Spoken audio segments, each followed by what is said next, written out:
कभी कभी ऐसा लगता है कि इंसान की जान की वैल्यू सब्जी से भी कम हो चुकी है। और अगर इंसान की जान की वैल्यू सब्जी से कम हो चुकी है तो इमोशन, रिलेशनशिप, ह्यूमैनिटी, इसकी क्या वैल्यू है?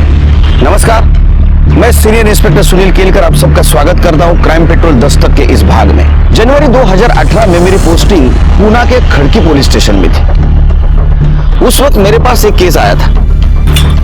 वैसे तो मैंने आज तक बहुत सारे मर्डर केसेस हैंडल किए, लेकिन ये जो केस था ये थोड़ा कॉम्प्लिकेटेड था। इस केस में सारे सस्पेक्ट सेफ गेम खेल रहे थे। पहले से बचने के सारे रास्ते तय हो चुके थे और जब हमने एक एक रास्ता टटोला, एक के बाद एक परत खुलती गई।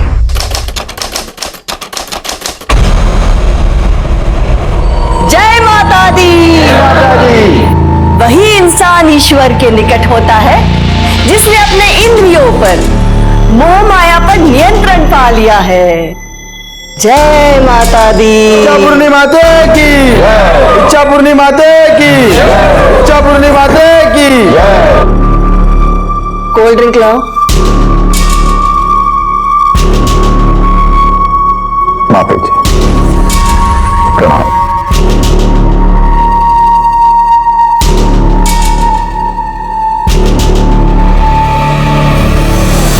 25 लाख है माता।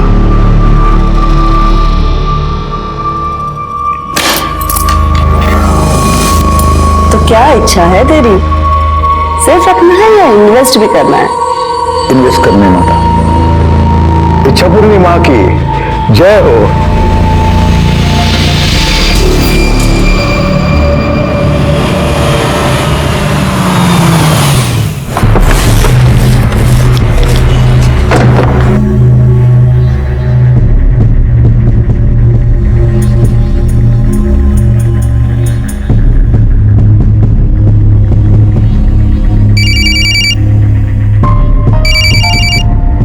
किधर है रे तू?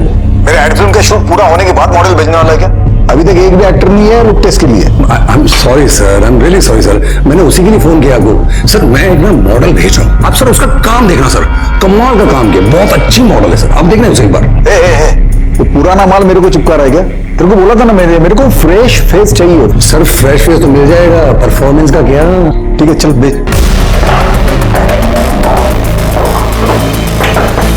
या कमाल। हाँ नहीं, अभी मॉडल्स शॉर्टलिस्ट नहीं हुई है, लेकिन आप ये वो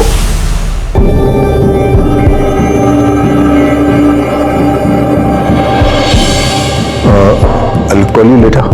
Okay?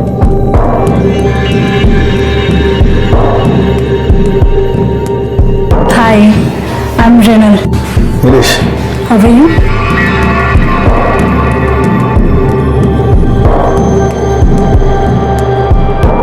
Can I sit? Oh yeah, sure.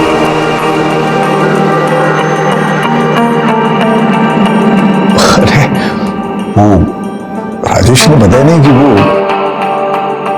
इतनी टैलेंटेड मॉडल को भेज रहा है। Thank you. If you don't mind, I want to see your figure because we are shooting for lingerie ad. Yeah, sure. Why not?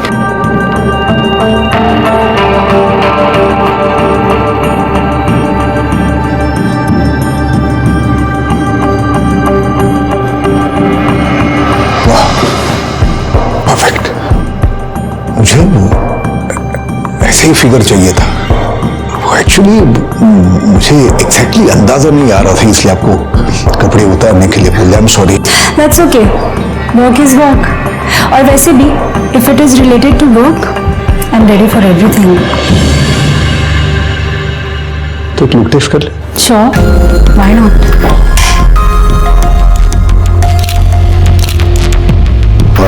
अब खड़ी हो जाओ।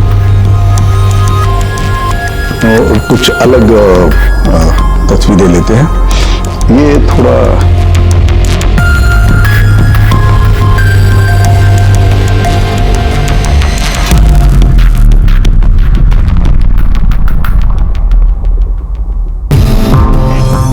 ये लो।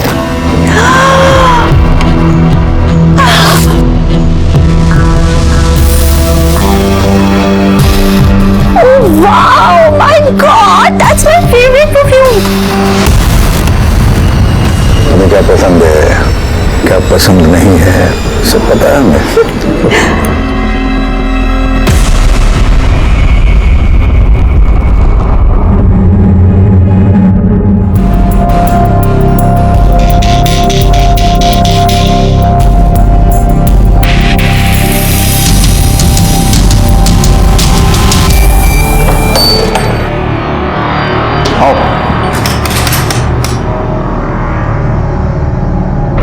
कैसा लगा? अच्छा है, पर तुम्हारा होता तो ज्यादा अच्छा होता। कम ऑन यार, अरे दोस्त का हो या मेरा हो क्या फर्क पड़ता है, हमें थोड़ी बसना है यहाँ पे, थोड़ी देर मजे करेंगे और निकल जाएंगे यहाँ से। गिफ्ट विफ्ट कुछ देते नहीं हो, बस एक ही चीज तुम्हारे दिमाग में रहती है, इस बार मुझे मेरा गिफ्ट चाहिए। अरे हाँ पता है ना, बहुत सारे गिफ्ट दूंगा, लेकिन मैं दूंगा ना। अरे ये ट्रिप गिफ्ट ही तो है, मान जाओ ना, मान जाओ ना।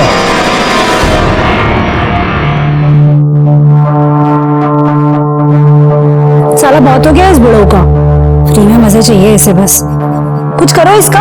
अरे आप टेंशन मत लो, मैं बात करता हूँ ना, मैं देखता हूँ उसे।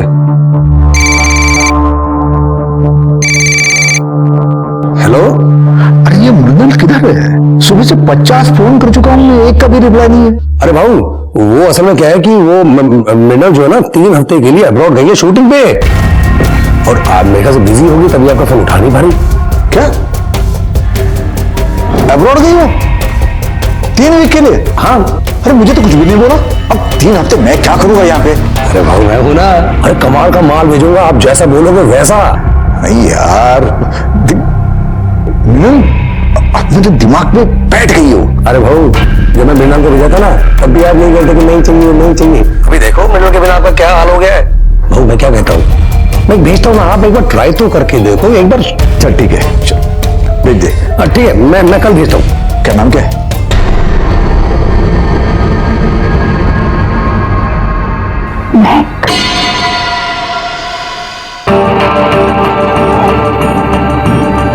देखो अब मैं तुम्हें सिचुएशन एक्सप्लेन करता हूँ। हम लोग एक मेंस परफ्यूम का ऐड बना रहे हैं, तो मैं सिचुएशन देता हूँ तुम्हें। तुम हीरोइन हो और मैं हीरो हूँ, ठीक है? मैंने वो परफ्यूम लगाया है और उस परफ्यूम की सुगंध से तुम मेरी तरफ अट्रैक्ट होती हो। Getting me? यस।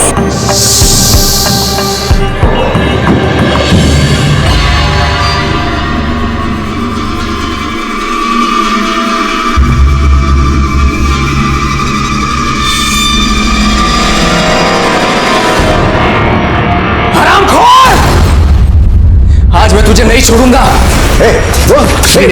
हमें बर्बाद करके लोगों के करियर बनाया है तू। आज मैं तुझे नहीं छोड़ूंगा, तुझे बचाने कोई नहीं आएगा। इस उम्र में ये सब करते हुए शर्म नहीं आती? शर्म नहीं आती? चिल्ला चिल्ला और चिल्ला।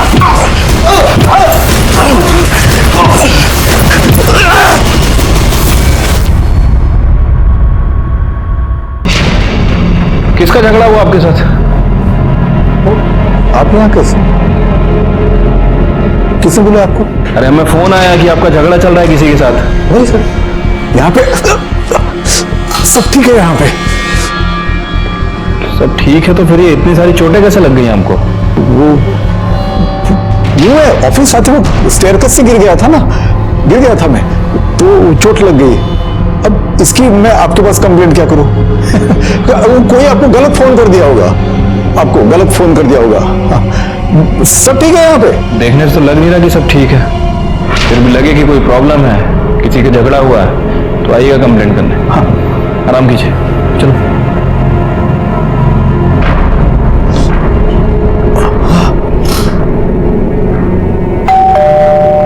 आ रहा हूँ। मैडम है बेडरूम में। इतना गुस्सा क्या हुआ? ये देखो, देखो क्या भेज रहा है मुझे।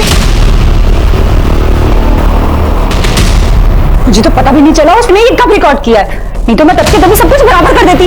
अब क्या करूं मैं? एक तो बुढ़ा वीडियो भेज रहा है और साथ में मैसेज भी भेज रहा है कि मेरे लिए कुछ करो। नहीं तो मैं कुछ करूंगा। क्या करेगा वो? कुछ करो इसका, अभी क्या भी कुछ करो, नहीं तो मैं कुछ कर दूंगी। टेंशन मत लो, मैं बात करूंगा ना। कुछ करो बेटा।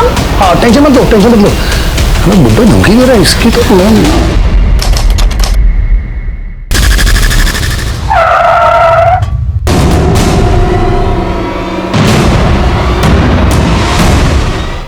सर कल रात से मेरे पति घर पर नहीं आए सर। आपने चेक किया? हो सकता है अपने दोस्त के साथ ही कहीं गए हो। नहीं सर, मैंने उनके सभी दोस्तों को फोन किया, वो किसी के साथ भी गई है। मेरे पति एक एड एजेंसी चलाते हैं, रोज 9 बजे तक घर पे आ जाते थे सर। मगर कल जब वो 11 बजे तक घर पे नहीं आए तो फिर मैंने उनको फोन किया, उनका फोन भी स्विच ऑफ आया सर। अभी भी मैंने फोन किया तो स्विच ऑफ ही आ रहा है सर। फिर मैंने ड्राइवर को फोन किया तो ड्राइवर ने मुझे कहा कि वो गांव जा रहा है। मतलब कल दोपहर को मोहिते रोड पर गाड़ी लगा के इनको चाबी देके वो छुट्टी लेके चला गया सर। मतलब आपके हस्बैंड गायब हो गए उसी दिन से आपके ड्राइवर ने छुट्टी ली। आपके हस्बैंड का फोटो है आपके पास? हाँ हाँ है।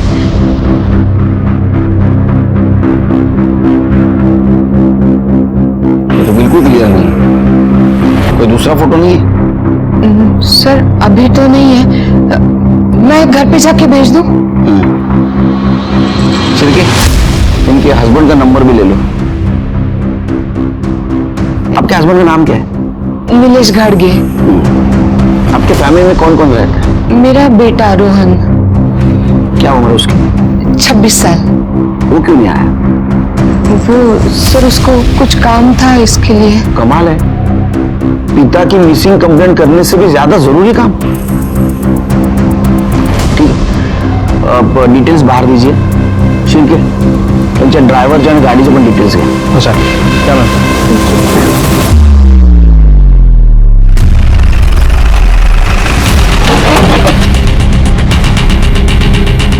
ये गाड़ी? सर गाड़ी तो यही है। एक काम करो, जरा आसपास पूछो, किसी ने गाड़ी को पार करते हुए देखा क्या? अरे भाई ये गाड़ी किसने लगाई कुछ पता है?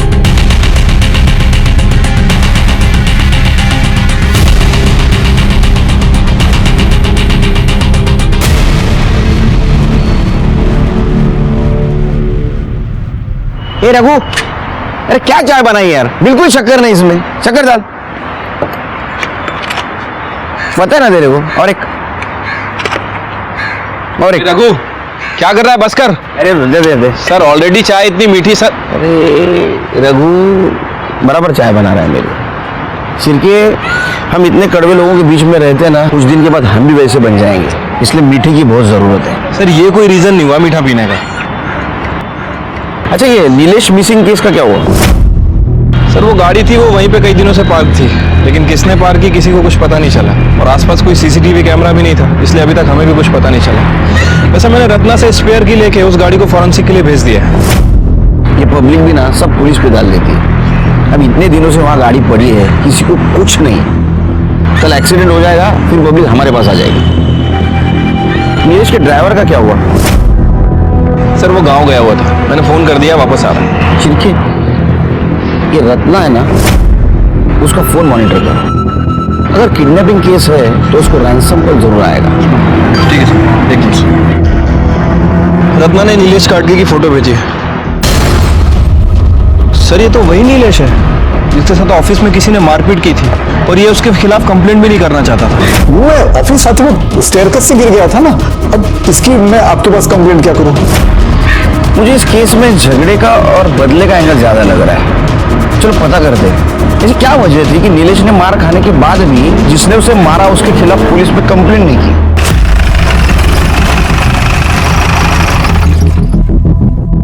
तुम्हारे साहब के साथ उस दिन इतनी मारापीटी हुई, फिर भी उन्होंने पुलिस में कंप्लेंट नहीं की। क्यों? साहब ऐसा कौन सा बाप है जो अपने बेटे को जेल भेजेगा? वो तो हमसे गलती हो गई साहब की, बिना सोचे समझे आपको फोन कर दिया, जिसके लिए साहब ने हमको बहुत डांटा भी था। अपने बेटे को जेल भेजना मतलब? साहब उस दिन मारापीटी हुआ था ना, वो कोई और नहीं, साहब का बेटा रोहन ही था।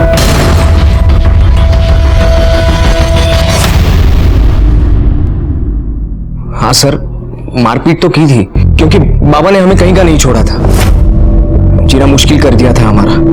किस सेंस में जीना हराम कर रखा था? सर मेरे बाबा ठीक से घर का खर्चा भी नहीं देते। जब देखो तब कहते हैं कि जेब खाली है, घटिया से घटिया एड फिल्म बनाते हैं और सारा पैसा उन लड़कियों पर उड़ाते हैं। मेरी आई को भी बहुत परेशान किया है सर उन्होंने, बहुत रुलाया है उसको। सर मैंने आज तक बर्दाश्त किया, लेकिन अब बात बर्दाश्त के ऊपर चली गई है। सर मैंने खुद अपनी आंखों से उन्हें देखा है, लड़कियों के साथ घूमते हुए, उनको गिफ्ट बांटते हुए, और फिर मुझे लगा कि अब तो उन्हें सबक सिखाना ही चाहिए। इसलिए तूने उनको सबक सिखाया तो सुधर गए सबक सिखाने के बाद?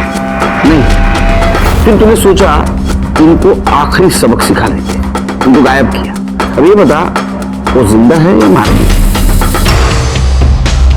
मार दिया? ये क्या कह रहे हैं सर आप? वो मेरे बाबा हैं, मैं भला उनको क्यों गायब करूंगा? और सर मैं उनको क्यों मारूंगा? सर ये सफेद झूठ बोल रहा है। मैंने खुद देखा है किस तरह से नीलेश जी को तूने घाव दिए। यहाँ पे सब ठीक है? यहाँ पे एक बात बता, तू सगा बेटा है या सौतेला? सौतेला होता ना सर तो शायद मार भी दिया होता। सगा हूं इसीलिए शायद सिर्फ मार पीट करके ही सॉल्व करने की कोशिश कर रहा था सब कुछ, बस। तो 3 जनवरी को कहाँ था? सर मैं अपने दोस्तों के साथ था। चल के इसको अंदर करो। देखो सच बोल रहा है झूठ? चल सर मैं सच बोल रहा हूँ, मेरे एक्टिंग कीजिए सर, प्लीज मेरे एक्टिंग कीजिए। मैं सर नीलेश गार्गी की सीडीआर रिपोर्ट।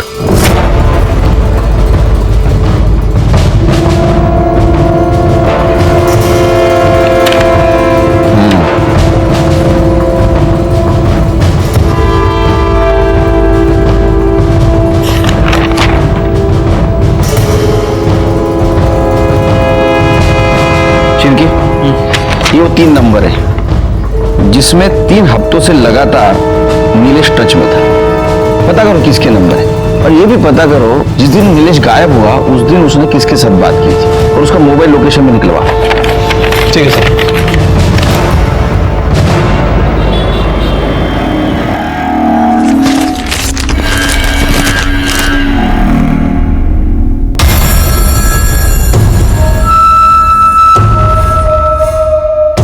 राजेश, राजेश क्या हुआ? जल्दी आओ, ये देखो, ये कहाँ से?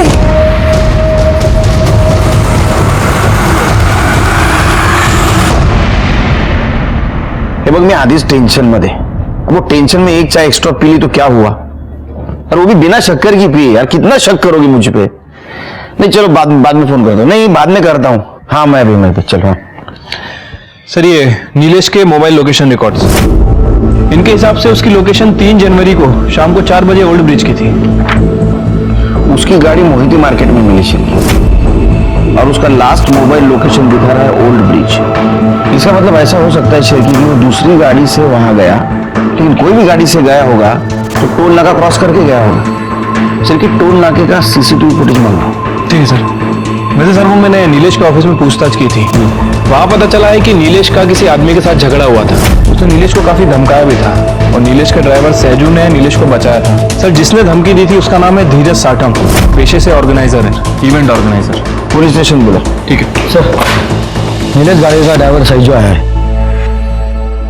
इंस्पेक्टर साहब मैं अपने साहब को गायब नहीं किया, अगर करता तो आपके बुलाने पे खुद यहाँ चल के नहीं आता। तू नहीं आता तो तेरे को लेके आते, समझे? 3 जनवरी को तू नीलेश के साथ था? हाँ साहब, सुबह 11 बजे उनको लेके ऑफिस में गया, फिर वहां से 1 बजे एक मीटिंग के लिए गए। वहां से वापस आते वक्त 2 बजे साहब को किसी का फोन आया, तो उनको उन्होंने वहीं पे बुला लिया मीटिंग को। किसका फोन था? मालूम नहीं साहब, लेकिन साहब मेरे को बोले कि वो मोहिती लेन में मार्केट के पास गाड़ी पार्क कर दूं और चाबी उनको आके दे दूं, और फिर मैं गाँव चला जाऊँ। वो गाँव जाने का छुट्टी बोला था उनको। उसके बाद नीलेश से मिला तू? हाँ मतलब मिला नहीं, देखा था साहब मैंने उनको। वो मैं आगे रिक्शा के लिए रुका था तो साहब मुस्कुराते हुए किसी के गाड़ी में बैठे और आगे निकल गए। उन्हें देखोगे तो पहचानोगे? पक्का नहीं बोल सकता साहब, ये कांच पे वो सनशेड लगाया था, सिर्फ साहब को देखा, बाकी लोग को देख नहीं पाया, गाड़ी निकल चुकी थी। 6 महीने से इधर तेरे पीछे भाग रहा हूँ। हाँ मेरे 2.5 करोड़ रुपए मुझे दे, वरना है ना तेरे पहुंच से भी ऊपर पहुंचा दूंगा, समझा ना? छोड़ दे। चले चल निक। 15 दिन की मोहलत देता हूँ तुझे, वरना समझ ले मैं क्या कर सकता हूँ। चल निकल चल। लेकिन साहब शांत स्वभाव के आदमी हैं। वो फिर भी उससे प्यार से ही बात कर रहे थे। धीरज के अलावा और किसी के साथ झगड़ा था? झगड़ा तो नहीं साहब, लेकिन के साथ मतलब उनका मचमच चल रहा था। किसके साथ? वो इच्छा पूर्णिमा के साथ। क्या झगड़ा था? शायद पैसों को लेके कुछ था साहब। 2 जनवरी को रात 9 बजे साहब आश्रम में थे। मैं बाहर उनका इंतजार कर रहा था, इतने में अंदर से झगड़े की आवाज आई। देख, मेरे सारे पैसे मुझे वापस चाहिए, और अगर मेरे साथ शांतपति करने की कोशिश की ना तो सारी दुनिया को बता दूंगा कैसी इच्छा पूर्णिमा है तू, और तेरे सारे काले धंधे में सारे लोगों के साथ। अपने औकात में रह, समझा? पता है ना किसके साथ बात कर रहा है तू? मेरी पहुंच ऊपर तक है।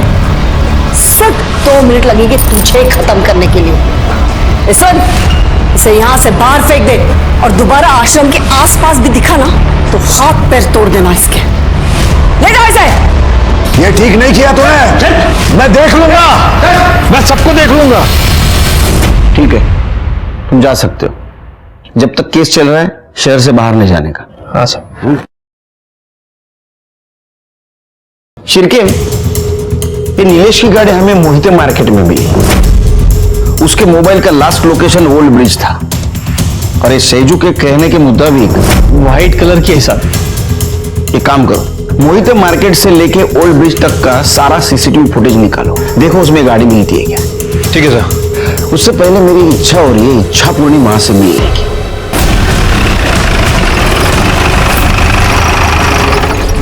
जय माता दी, जय माता दी।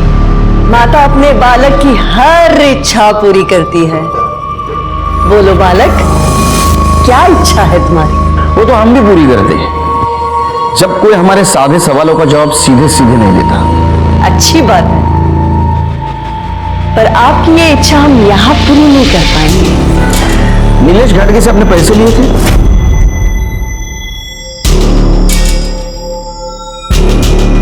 पैसे नहीं, दान दिए थे उसने इस आश्रम के लिए। दान दिया था तो फिर वापस क्यों मांग रहा था? ये हम नहीं जानते, लेकिन एक बात हम जानते हैं, जब उसने हमसे अभद्र भाषा में बात की थी तब हमने उसे उठवाकर बाहर फेंकवा दिया था। तो फिर 3 जनवरी को जब वो गायब हुआ, आपने फोन क्यों किया उसको? हम तो माँ है ना सबकी, और माँ अपने बच्चों से ज्यादा रूठ कर नहीं रह सकती। माँ का दिल तो मोम का होता है, इसलिए हमने सोचा हमारा बालक कहीं कष्ट में तो नहीं है, शायद उसे दान के पैसे की जरूरत होगी, इसीलिए हमने सोचा हम दे देते हैं उसे दान। हमने तो उसे फोन भी किया, लेकिन हमारा फोन उठाने से पहले उसने काट दिया। कहीं ऐसा तो नहीं माँ ने अपने बालक को अपने पल्लू में छिपा के रखा है? चलिए, आश्रम जड़ दी है। आपके पास सर्च वारंट है? तो आप अध्यात्म के साथ साथ कानून की भी जानकारी रखती है? सिर्फ जानकारी नहीं, पहुंच भी रखती हूं, और मां के दिल को बहुत ठेस पहुंचेगी अगर उसके कारण तुम्हारी नौकरी चली गई तो बालक, ज्यादा उद्यम मत मचाओ, थोड़ा संभल जाओ। नौकरी मेरी मजबूरी नहीं, मेरा फर्ज है। फिर से आऊंगा प्रूफ के साथ, और उस वक्त मेरी इच्छा पूरी करके जाऊंगा। चला शिव, इच्छा पूर्णिमा। शिव, जितने जल्दी हो सके उतने जल्दी आश्रम का सर्च वारंट निकलवाओ। ये जगन माता है ना, ये इंटरेस्टिंग कैरेक्टर ही नहीं, स्ट्रॉन्ग सस्पेक्ट भी है। आपको लगता है कि पैसों के लिए वो नीलेश को मरवा सकती है? अरे शिरके, जो इंसान पैसों के लिए भगवान का दुकान लगा सकता है ना, वो कुछ भी कर सकता है। लेकिन ये केस किडनैपिंग का नहीं लगता। अगर ये केस किडनैपिंग का होता तो अब तक जरूर रैंसम कॉल आता। सर, रोहन की mobile location details. Sir, details के हिसाब से तो 3 जनवरी की शाम 4 बजे से 9 बजे तक वो मॉल में ही था। मॉल का सीसीटीवी फुटेज चेक किया? हाँ सर, मैंने चेक किया था, वो उस दिन उधर ही था। ठीक है जाओ। लेकिन श्री इसे ये तो साबित नहीं होता कि नीलेश को उसने गायब किया है। ऐसा हो सकता है कि उसने किसी से उसको गायब करवाया हो। कुछ दिन उसके ऊपर ध्यान रखो। ठीक है सर। सर धीरज सट्टम आ गया। सर मैं उसे क्यों मारूंगा? इवेंट कंपनी के नाम से वो सिर्फ मुझे क्लाइंट लाके देता था। शूट, वो क्वालिटी डिलीवरी, ये सब मेहनत मेरी थी। क्लाइंट को करोड़ों का बजट देता था और मुझे आधे में निपटाता था। सर इस बार तो उसने मुझे आधे पैसे भी नहीं दिए। सर वो मुझे देने के लिए उसके पास पैसे नहीं थे, लेकिन लड़केबाजी में उड़ाने के लिए उसके पास पैसे थे। मतलब तुम्हें सिर्फ पैसा कमाना था और तुम्हें पता था कि उसके पास पैसा है लेकिन वो नहीं दे रहा है, इसलिए तुमने उसे किडनैप कर दिया। फिर भी उसने पैसे देने से मना किया, इसलिए शायद तुमने उसे मार दिया। सर मैं उसे किडनैप करने से या मारने से उल्टा फंस जाऊंगा। मार्केट में 2.5 करोड़ रुपए भरने हैं सर मुझे। और अगर सर मैंने उसे किडनैप किया होता तो उसके फैमिली को मैंने फोन किया होता पैसे के लिए। क्यों? तुम्हें किसी ने बताया नहीं? उसको रैंसम कॉल नहीं आया? सर मुझे लगा आपने मुझे यहाँ बुलाया तो अब तक नहीं होगा। ठीक है जाओ। नीलेश के कार से फॉरेंसिक रिपोर्ट में कुछ नहीं मिला। नीलेश का बेटा रोहन, इच्छा पूर्णिमा और धीरज साटम, ये सब इस केस के सस्पेक्ट थे। उनका मोटिव समझ में आ रहा था, लेकिन उनके खिलाफ हमारे पास कोई ठोस सबूत नहीं था। ये केस किडनैपिंग का नहीं है, ये भी समझ में आ रहा था, क्योंकि सज्जू ने नीलेश को गाड़ी में हंसते हुए बैठते हुए देखा था। इसका मतलब वो उसके जान पहचान वाले थे और कोई रैंसम कॉल भी नहीं आया था। मतलब ये केस किडनैपिंग और मर्डर, इससे भी कुछ अलग मामला था। इस केस के बारे में आश्रम से कुछ क्लू मिलने की उम्मीद थी, लेकिन कोर्ट ने आश्रम के सर्च वारंट की अर्जी खारिज कर दी। लेकिन अभी भी सवाल ये था कि ये नीलेश गया किसके साथ, क्यों गया और उसका क्या हुआ। ये सब हमारे दिमाग में चल रहा था। ऐसे में इस केस की एक ओपनिंग हमें मिली। सर टोल नाके का सीसीटीवी फुटेज चेक किया सर। वहां ठीक वैसी ही कार पास होती दिख रही है जैसा हमें सैजू ने डिस्क्राइब किया था, और ठीक उसी समय क्रॉस हो रही है जब नीलेश का फोन स्विच ऑफ हुआ था। गाड़ी के अंदर कौन कौन बैठा था? नहीं सर, किसी का फेस साफ साफ नहीं दिख रहा है। सर ओल्ड ब्रिज के आगे नदी किनारे एक लाश मिली है।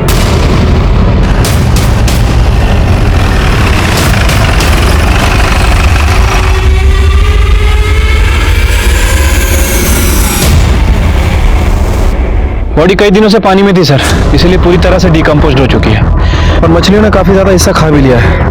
यहाँ के लोकल मछुआरों ने हमें फोन किया और उन्होंने बाहर निकाला। हमारी पैरामेडिक्स टीम के मुताबिक जिस टाइप का ये बॉडी है उस हिसाब से ये नीलेश की बॉडी हो सकती है। अच्छा, तो एक काम करो, उसके फैमिली को बुलाओ आइडेंटिफिकेशन के लिए और बॉडी को पोस्टमार्टम के लिए भेज दो। ठीक है सर।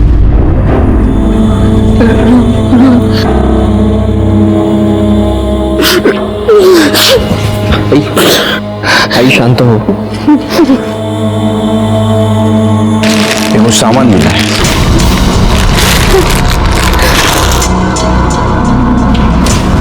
सर ये तो वही बेल्ट है जो मैंने बाबा को उनके जन्मदिन पर गिफ्ट किया।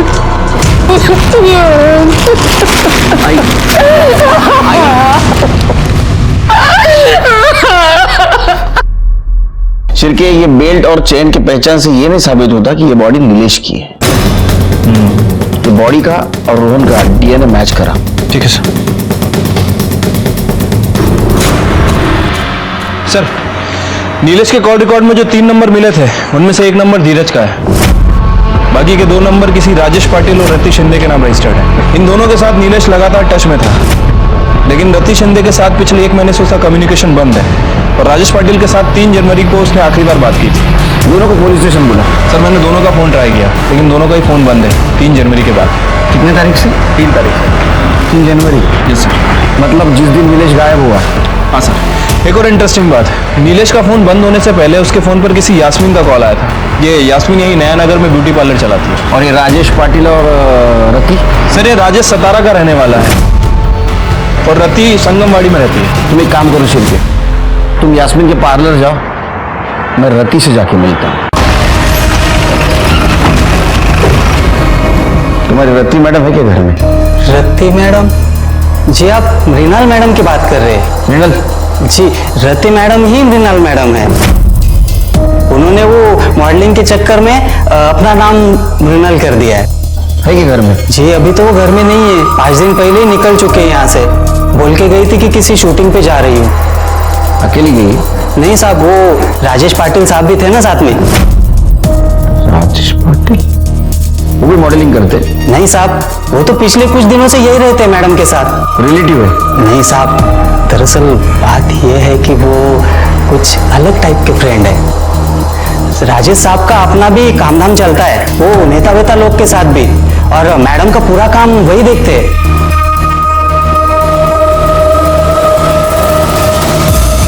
इसको जानते हो? जी, ये तो नीलेश साहब है।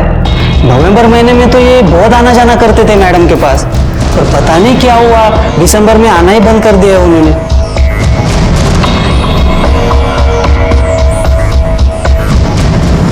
तुम्हारा नंबर दे दो उनको। मेरा नंबर?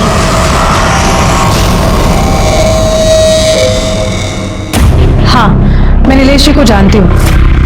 उनके यहाँ पे जब भी इवेंट्स और एडवर्टीजमेंट होते हैं, मेरे यहाँ से ही हेयर और मेकअप आर्टिस्ट जाते हैं। लास्ट टाइम नीलेश गाडगे से आपकी बात कब हुई थी? ठीक से याद नहीं आ रहा है, बट कुछ दिन पहले ही।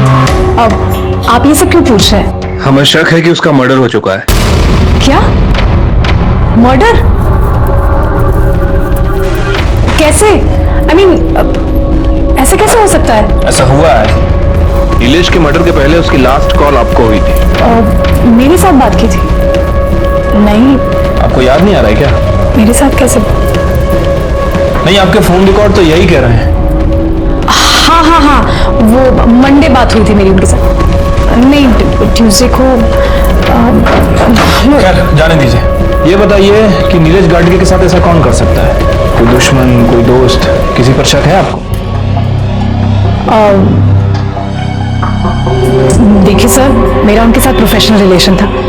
मैं आपको कैसे बता सकती हूँ कि उनका मर्डर कौन कर सकता है और कौन नहीं। ठीक है।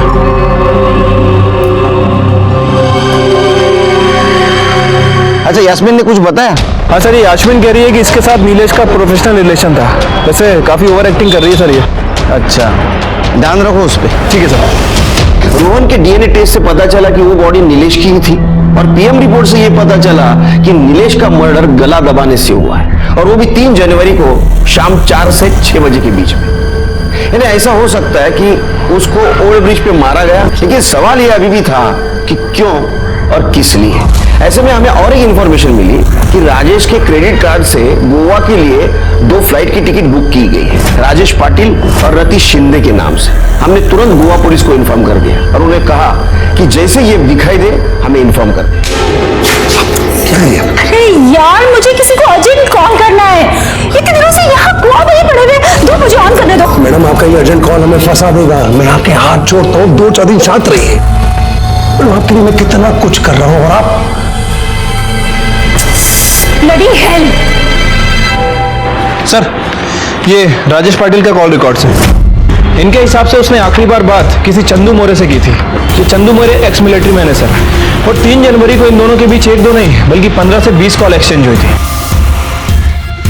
मुझे लगता है कि ये सॉल्व हो रहा है। एक काम करो, ये चंदू कहाँ मिलेगा देखो, और 3 जनवरी को उसका मोबाइल लोकेशन निकलवा। ठीक है सर।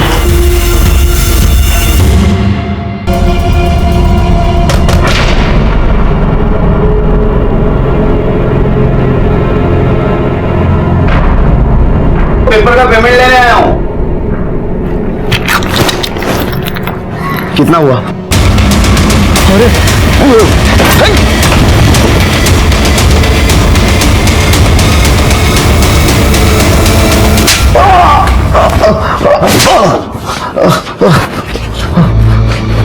अरे चंदू, कैसा है तू?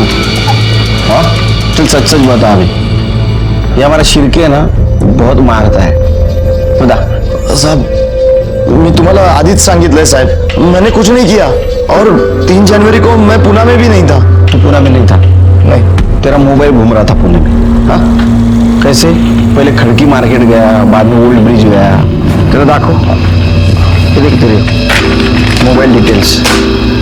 हाँ साहब, वो राजेश मुझे बोला था कि उसकी गाड़ी लेके नीलेश को मार्केट से पिकअप करना है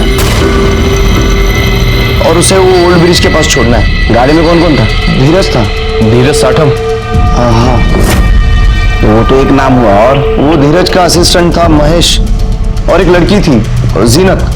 जो तुमने नीलेश को मार्केट से उठाया, उसके बाद क्या हुआ? उसके बाद सर सीन समझ में आ गया। अभी हम वन शॉट करेंगे। हाँ। मुझे वन टेक चाहिए। हाँ। Mood rolling and action. मुझे लगा कोई फिल्म की शूटिंग चल रही है। फिर थोड़ी देर बाद महेश ने मुझे गाड़ी रोकने के लिए कहा, मैंने रोक दी। अभी आप थोड़ी देर के लिए उतर जाओ, और दादा आप भी। मुझे इनके कुछ क्लोजअप शॉट लेने हैं, तो मैं ले लेता हूँ अभी।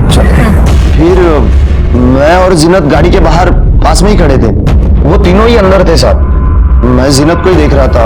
उसे किसी का फोन आया था और वो नंबर दे रही थी उसे। फिर धीरज बोला अंदर आओ, बैठ जाओ, हो गया। फिर मैं और जीनत अंदर गए। मेरे बाजू वाले सीट में जीनत बैठी थी। हम लोग वहां से निकल गए। हाँ, थोड़ी देर आगे जाने के बाद मुझे हल्का होना था, इसीलिए मैंने गाड़ी रोकी और थोड़ा दूर जाके आया। मैं वापस आकर देखा तो पर किया क्या तुम दोनों ने? अरे पहली बार शूट पे आई है क्या तू? नीचे सीन चालू है, बाकी सब ठीक है। फिर झूठ मत बोलो, मैंने देखा है तुम दोनों को। अरे मैडम समझो बात को, नीचे शूट चालू है, दूसरा यूनिट काम कर रहा है। नीलेश साहब कहाँ गए? अरे उनका पानी में गिरने का शॉट था ना यार, वही चल रहा है। और तुम दोनों टेंशन मत लो यार, नीचे दूसरा यूनिट है, उनको निकाल लेगा पानी में से। अरे यार चलो चलो यार, चंदू बहुत देर हो। चलो मैडम चलो।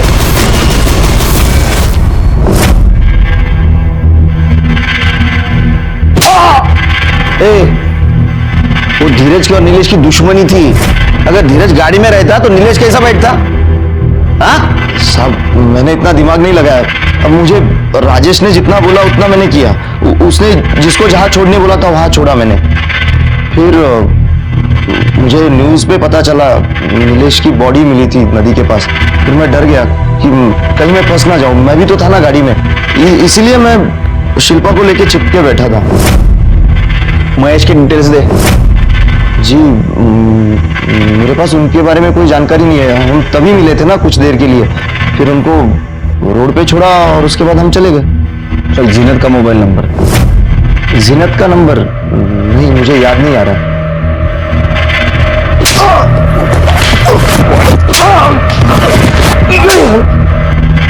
आया क्या कुछ याद? सांग। सर, नीलेश सर के साथ उस दिन मैं भी थी गाड़ी में। मुझे कहा गया था कि ऑडिशन चल रहे हैं यहाँ पे। तुम्हारे और नीलेश के अलावा गाड़ी में और कोई नहीं था? सर, 2 लोग और थे। एक चंदू नाम का ड्राइवर था और उसी की साथ वाली सीट पे एक महेश नाम का लड़का था जो डायरेक्ट भी कर रहा था और शूट भी। आर यू श्योर कि गाड़ी में सिर्फ 4 ही लोग थे? Yes sir. सर, एक्चुअली एक आदमी और आया था जब गाड़ी ओल्ड ब्रिज के पास रुकी थी। मुझे कहा था कि सर का क्लोजअप लेना है, इसलिए तुम्हें गाड़ी से उतरना पड़ेगा। और फिर मैं गाड़ी से बाहर आ गई। एक्चुअली नीलेश का क्लोजअप लेने के बाद मुझे गाड़ी में आगे वाली सीट पे बिठा दिया गया था और मैंने अपना हेडफोन लगाया था। फिर थोड़ी देर के बाद जब मैंने पीछे देखा तो महेश ने मुझे कहा कि नीलेश जी सो रहे हैं। तो फिर मैंने अपना गाना सुनना फिर से शुरू कर दिया और थोड़ी देर के बाद गाड़ी फिर से रुकी। सर, मुझे लगा कि ड्राइवर और बाकी लोग ऐसे ही रेस्ट करने के लिए निकले हैं, बट जब मैंने पीछे देखा तो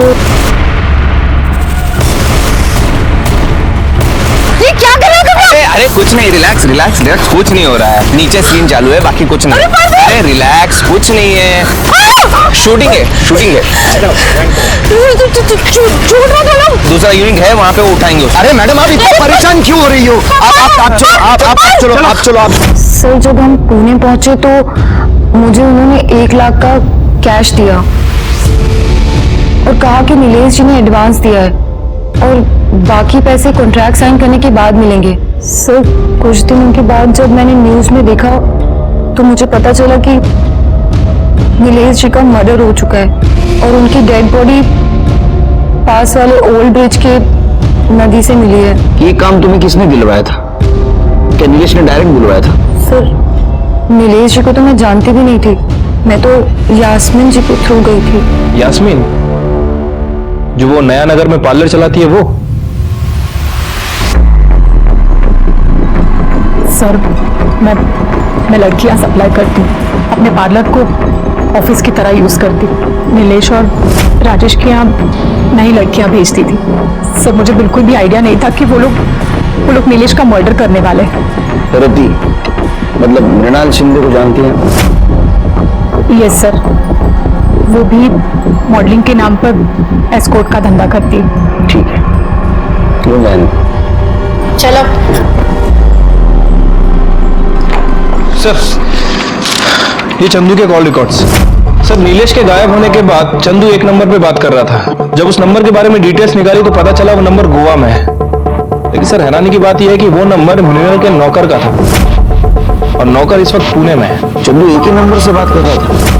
तो एक काम करो, वो नंबर ट्रैक करो, देखो किसके पास है, उसको उठा के लाओ। जिसके बारे में मैं सोच रहा हूँ उसके पास ही ये नंबर हो सकता है। सर, राजेश ने मुझे बताया था कि नीलेश को ब्लैकमेल करने के लिए ऑडिशन के बहाने एक वो वीडियो बना रहा है। मैंने सोचा उसी बहाने मैं अपने पैसे निकाल लूं। जब वो शूट खत्म हुआ तो मैं खुद वहां जाकर, ये तो गेलो साहिब नहीं, चंदू और मैं पीछे की सीट पर बैठे थे। मैं उसे ब्लैकमेल कर रहा था कि मेरे पैसे दे देने तो मैं वो वीडियो वायरल कर दूंगा। मैं 17 साल से नौकरी करता हूँ, तो किससे बात कर रहा है समझ में आ रहा है? मुंह बंद करने से किसी की मौत नहीं होती, दम घुटने से होती है। इसका मतलब नीलेश मरा नहीं, मारा गया। और ऐसा कैसे रे? तू सही जगह सही टाइम पे पहुंचा। तू क्या अंतर्यामी है? धीरज बाबा? हाँ सर,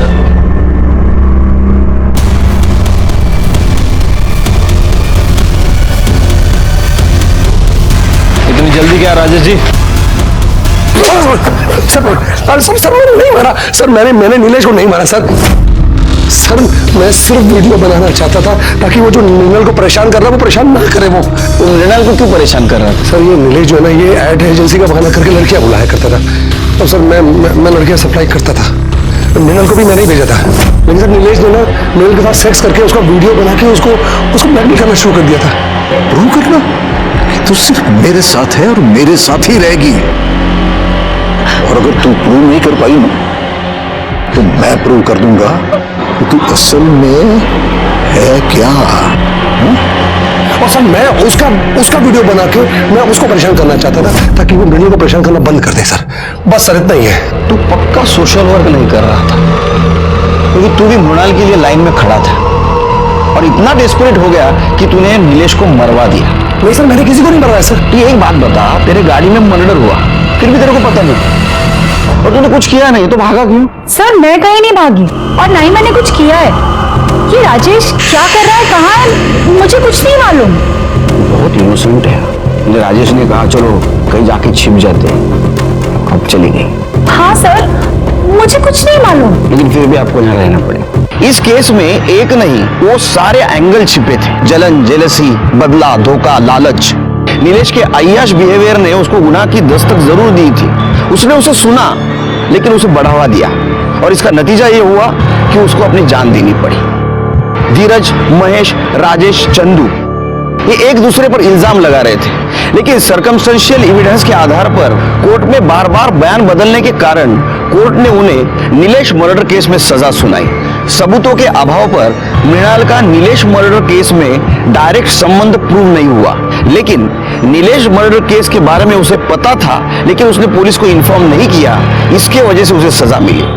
जीनत और यास्मीन को भी नीलेश मर्डर केस में सजा मिली क्योंकि उसे इस केस के बारे में पता था लेकिन उसने पुलिस को इन्फॉर्म नहीं किया।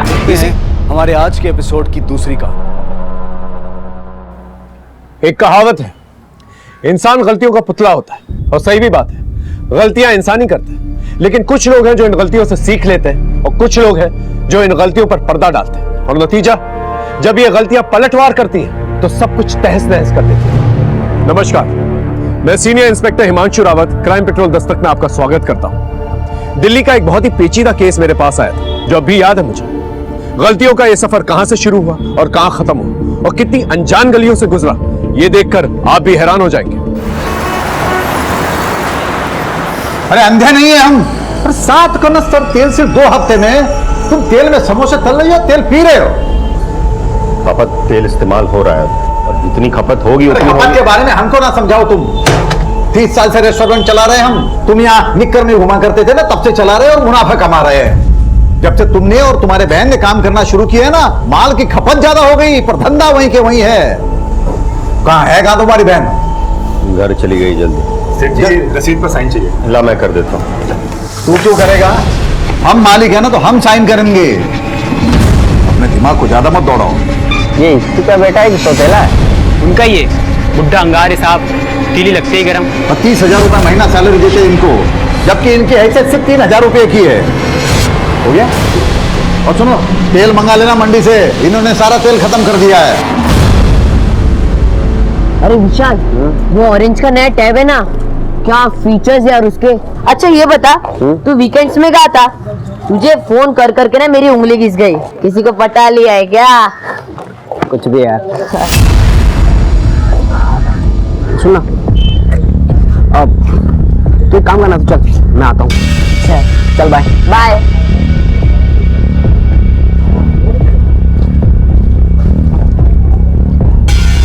क्या बेटा हीरो, खुद को बहुत बड़ा स्मार्ट समझ रहा है क्या? 6 इंस्टॉलमेंट बकाया है तेरी। वो मैं देता हूँ ना, कुछ अरेंजमेंट कर रहा हूँ। ए हीरो, सीधे पैसे दे दे, नहीं तो लटका देंगे।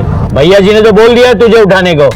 2 दिन, कल और परसों, समझ गया ना? चल निकाल।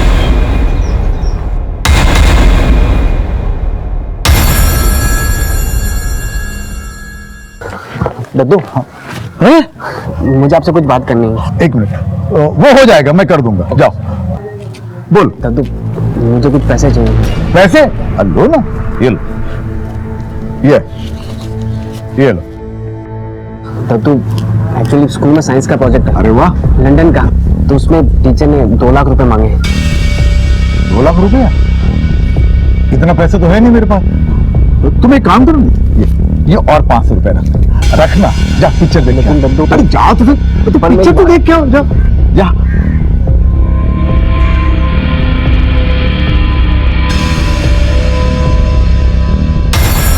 रस्तों की तुम बाप नहीं हो हमारे, जो तुम्हारा कहना मान ले। अरे शर्मा जी, ये मैं थोड़ी ना कह रहा हूँ, ये हाउसिंग सोसाइटी वाले कह रहे हैं। पिछले 3 साल से आपके यहाँ का इंतजार कर रहे हैं। अब देखिए बिल्डर अच्छा है, आपकी वजह से काम रुका पड़ा हुआ है। ये कंसर्न लेटर पे साइन कर दीजिए ताकि आगे का काम आगे बढ़ सके। तो बढ़िया ना, बिल्कुल आगे बढ़िए। अरे रस्तोगी जी, आप तो बिल्डर के खास आदमी हो, आपको तो बड़ा एरिया मिलेगा। और हमारे घर तुड़वा के यहाँ पे जो बिल्डिंग बनेगी, वो एक ही बिल्डिंग में सारे छोटे छोटे फ्लैट में हमको घुसा दिया जाएगा, और जो मलाई है वो खुद हड़प लोगे। देखिए, धंधा हम भी अच्छे से जानते हैं, पहले भी कई बार बोल चुके हैं, आज फिर एक बार बोलते हैं। इस सोसाइटी में हमारे 2 घर हैं, एक हमारा, एक मनीष का। तो ये मकान तोड़वा के जो बिल्डिंग बनेगी, उसमें हमें 3 फ्लैट मिलने चाहिए। एक हमारा, एक हमारे बेटे मनीष का, और एक हमारे पोते के नाम, क्योंकि दादा की प्रॉपर्टी में पोते का भी उतना ही हक होता है। शर्मा जी, ये इम्पॉसिबल है। तो हमारी साइन भी इम्पॉसिबल है। जाओ। बहुत हो गया मनोहर साहब, रस्तोगी जी का ऑफर बहुत अच्छा है सबके लिए। मान जाइए वरना कोर्ट जाना पड़ेगा। तो जाओ ना। अरे धमकी किसे दे रहे हो? जाओ। अरे पापा मान जाइए ना। चुप कर रहे। तू क्या जानता है दुनियादारी क्या होती है? कहाँ साइन करना है? यही है ना, इसी पे साइन करवाना है ना। ये लो, हो गई साइन। हाँ, मकान दे रहे हैं हमें।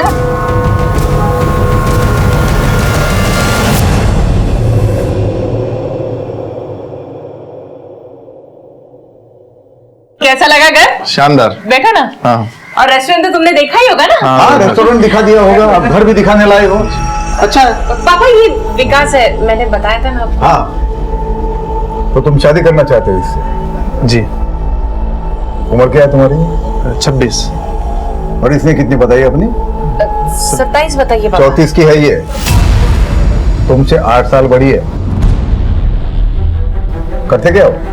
शॉप है। तुमको पूछा है? देखो बात ऐसी है भाई, ना तो शादी का कोई खर्चा मिलेगा ना दहेज मिलेगा। और ये जो रेस्टोरेंट की बात बता रही थी अभी, वो तो जब तक हम जिंदा है उसमें से एक भी ढेला ना तो इसे मिलने वाला है ना तो इसके भाई को मिलने वाला है। ये दोनों हमारे पास सैलरी पे है। पापा आप क्या कह रहे हैं? चुप कर। हम जानते हैं ऐसे मुखोरों को, ये तुमसे नहीं हमारे दौलत से रिश्ता जोड़ना चाहते हैं। तो तुमने मुझे मेरी बेइज्जती करने के लिए बुलाया यहाँ? कैसी बेइज्जती? बेइज्जती उसकी होती है जिसकी कोई इज्जत हो। औकात क्या है तुम्हारी?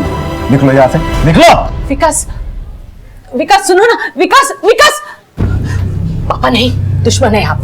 इसके पहले भी 9 रिश्ते आप रिजेक्ट करवा चुके हैं। 34 की हो गई हूँ मैं। पूरी जिंदगी बर्बाद करती मेरी। किसी की जिंदगी हम बर्बाद नहीं कर रहे हैं। आदमियों को पहचानने के मामले में तुम तो बिल्कुल जीरो जीरो। और जब तक हम जिंदा हैं, इस घर में किसी की मनमानी नहीं चलेगी।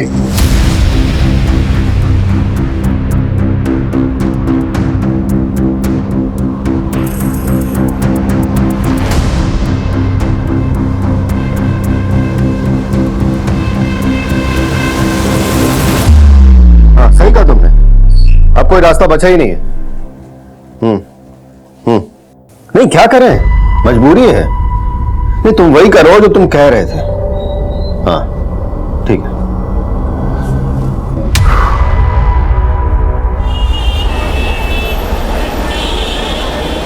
सेठ जी वो राशन वाला आया है। हाँ। और ये कुछ वाउचर भी साइन करवानी थी। हाँ अभी आता हूं।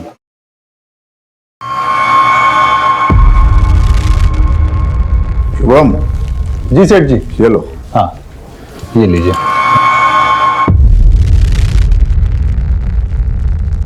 सामान जो है ध्यान से चेक करके लेना। अच्छा सेठ जी नमस्ते।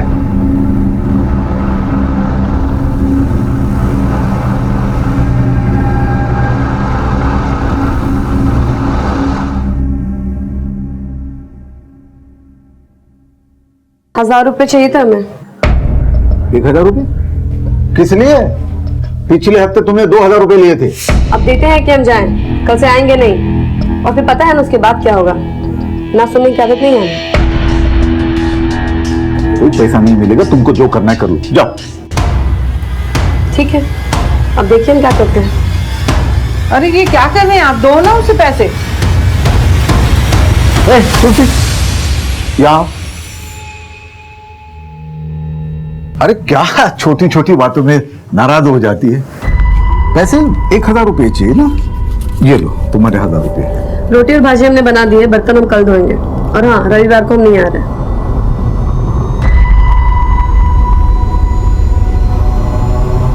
इस घर को और धंधे को संभालते संभालते थक गया हूं मैं।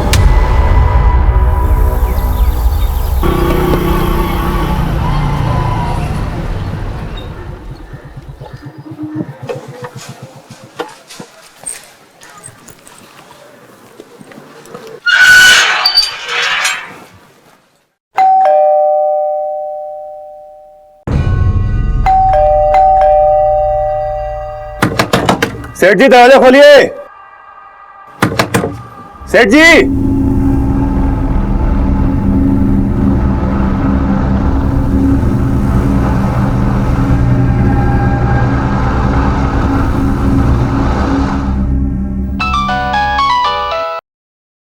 हाँ बोल शुभम। हाँ मनीष भैया, अरे वो हम सेठ जी को लेने के लिए आए थे, लेकिन कब से डोरबेल दबा रहे हैं, कोई दरवाजा ही नहीं खोल रहा है। क्या?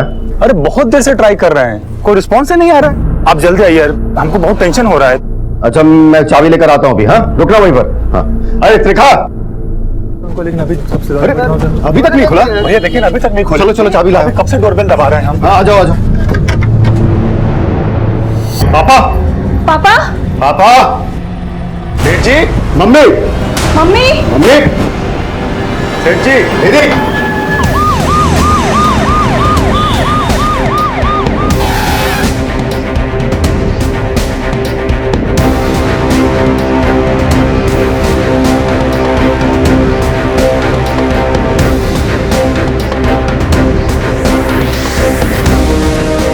सर सभी मौत स्ट्रैंगुलेशन की वजह से हुई है, गले में जख्म गहरे हैं। सर मुझे तो लगता है रस्सी या ऐसी किसी चीज से हत्या की गई, लेकिन हमें यहाँ से ऐसी कोई चीज मिली नहीं। और कबर्ड और रूम की हालत देखकर लगता है कि लूटपाट की वजह से ही हत्या की गई है। कोई फोर्स्ड एंट्री? नहीं सर। इसका मतलब ये लोग कातिल को जानते थे। कातिल के लिए दरवाजा खोला, कातिल अंदर आया, इनको मार के फरार हो गए। 3 हत्याएं हुई। सभी थानों को अलर्ट करो और पता करो कोई लूट मार वाला गैंग सक्रिय तो नहीं। सब सर घर में ज्यादा पैसे नहीं रहते थे, रेस्टोरेंट की कमाई हर तीसरे दिन पापा बैंक में जमा करवा देते थे। सर मम्मी के जेवर भी ज्यादातर लॉकर में ही रहते थे बैंक के। आप लोग किधर रहते हैं? सर मैं और मेरी फैमिली यहीं कॉलोनी में आगे रहते हैं। कल मैं आया था पापा से मिलने। क्यों? रोज ही आता हूँ सर गुड नाइट कहने। क्या बातचीत हुई थी कल? दरअसल मेरी बहन निधि अपनी शादी को लेकर बहुत परेशान थी सर। 34 साल की हो गई थी। जब पापा उसके लिए लड़का ढूंढ रहे थे तब उसने मना कर दिया और वो खुद अपने लिए लड़का ढूंढ रही थी। पापा बता रहे थे कि कल उसने किसी लड़के को बुलाया था, पर क्योंकि उसकी उम्र कम थी, पापा को पसंद नहीं आया तो पापा ने उसे बेइज्जत करके भेज दिया। क्या नाम था उसका? मालूम नहीं। आप मेरी वाइफ। जी क्या नाम है आपका? जी मेरा नाम त्रिखा है। घर में और कौन कौन? जी मेरा बेटा विशाल है जो अभी स्कूल गया हुआ। घर में कोई नौकर चाकर है? जी हाँ, मेरी नौकरानी है, तुलसी नाम है उसका। रात में वो यहीं रहती है? जी नहीं, काम कर कर चली जाती है अपने घर। रोज सुबह 8 बजे आ जाती है, पता नहीं आज कहाँ रह गई। फोन भी नहीं आया उसका। साहब, मैं कल रात को सेठ जी को मिला था। रोज आता हूँ वो वाउचर पे दस्तखत लेने के लिए। तो रात सुबह क्यों है? सुबह सेठ जी को मैं रेस्टोरेंट लेने के लिए आता हूँ। रेस्टोरेंट में किसी से कोई दुश्मनी? नहीं सर, ऐसा कुछ नहीं है। कल रात कितनी देर तक थे तुम यहाँ? साहब, मैं तो बस वाउचर्स में साइन करा के निकल गया था। सर, मुझे तो ये डकैती या हत्या का मामला लग रहा है। नहीं सिंह, मनोहर के बेटे का कहना है कि हर 2 दिन के अंदर वो बैंक में पैसे डिपॉजिट किया करता था और गहने जेवर तो तिजोरी में।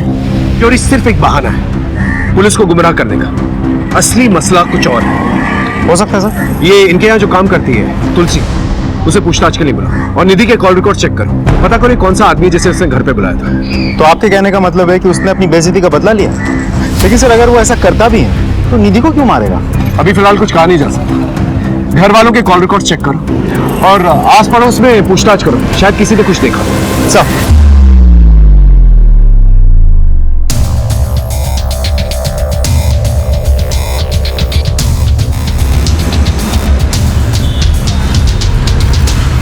अरे सुनो, तुलसी का घर कौन सा है? सर वो रहा। सर उसके घर पर तो डाला है, इसके बाजू में उसकी बहन चमेली का घर है, उनसे पूछ लेना सर। साहब, तुलसी बहन है मेरी। मनोहर साहब के यहाँ काम छोड़ने बोल रही थी। क्यों? क्या मालूम साहब क्या हुआ है वहाँ पे। जब भी वो बोलती थी काम छोड़ने के लिए, मनोहर साहब उसकी तनख्वाह बढ़ा देते हैं। अच्छी, तुलसी और कहाँ कहाँ काम करती है? बस मनोहर साहब और उनके बेटे मनीष के यहाँ काम करती थी। मनीष? अरे साहब, मालूम नहीं कैसे हर महीने तनख्वाह बढ़ती थी तुलसी की मनोहर जी के घर पे। हर महीने? कहीं मनोहर जी का कोई चक्कर तो नहीं था तुलसी के साथ? इस तरह से अचानक उसका गायब हो जाना कोई बड़ी वजह तो जरूर होगी। इस तुलसी के बारे में जल्द से जल्द पता लगा और फैमिली से पूछताछ करो, शायद कुछ पता चले। सब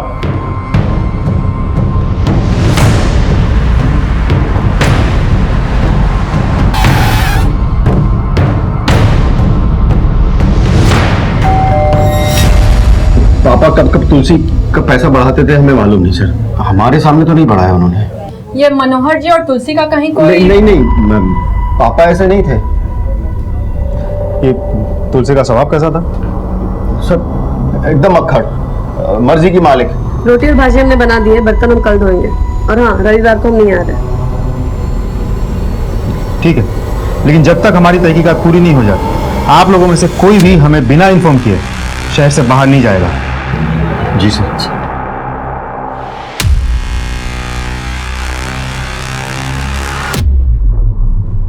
इस तुलसी का कोई तो चक्कर है। इस औरत का कुछ पता चला? सर, कांस्टेबल किशोर ने इन्फॉर्मेशन निकाली है। तुलसी को किसी ने मेरठ के बस पर चढ़ते हुए देखा है। मेरठ पुलिस को इन्फॉर्म करो। मुझे लग रहा है मनोहर और इस औरत का कोई तो चक्कर है, या फिर सीधे सीधे मार के चली गई और तिजोरी में जो मिला वो लेकर चली गई। लेकिन सर, 3 लोगों का गला, वो भी एक औरत ने। जवान औरत कर सकती, या फिर किसी की मदद ली, कुछ भी पॉसिबल। जी सर। इस मनोहर शर्मा का बैंक अकाउंट किस बैंक में ये पता लगा, स्टेटमेंट निकालो। देखें तो सही कि हर 2 दिन में ये बैंक में पैसे डालता भी था या फिर बात कुछ और है। सर, ये निधि के कॉल रिकॉर्ड उस शाम को इसके बाद किसी विकास सरीन से हो रही थी। इनफैक्ट पहले भी बहुत बातें हो चुकी हैं। पता निकलवा लिया इसका, बुलवा भी लिया। गुड। निधि शर्मा को कब से जानते हो? सर, 1 महीने से रिलेशनशिप में है मैं और निधि। कहाँ मिली? इंटरनेट पे। उम्र में तुझसे बड़ी है, पैसा देके उसके पीछे पड़ा। सर, कैसे बात कर रहे हैं, वो अच्छी लड़की है। देख, होशियारी मत कर। है नहीं थी, मर चुकी है वो। ये मुझे नहीं मालूम है सर। ये तो मालूम है ना, उसके बाप का रेस्टोरेंट।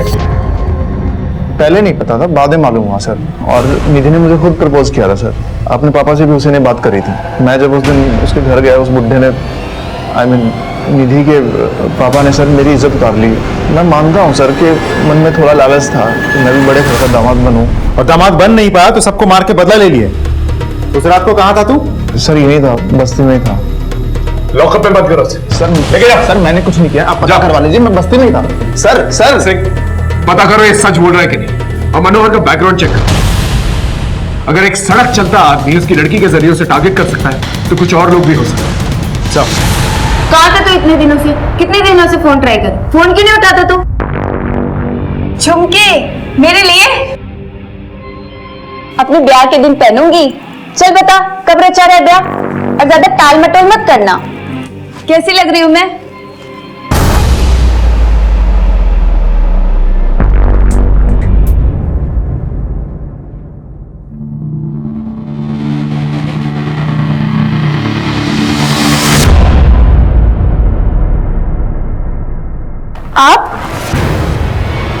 आप इतनी रात को कहाँ से आ रहे हैं? अब मैं पुलिस स्टेशन गया था।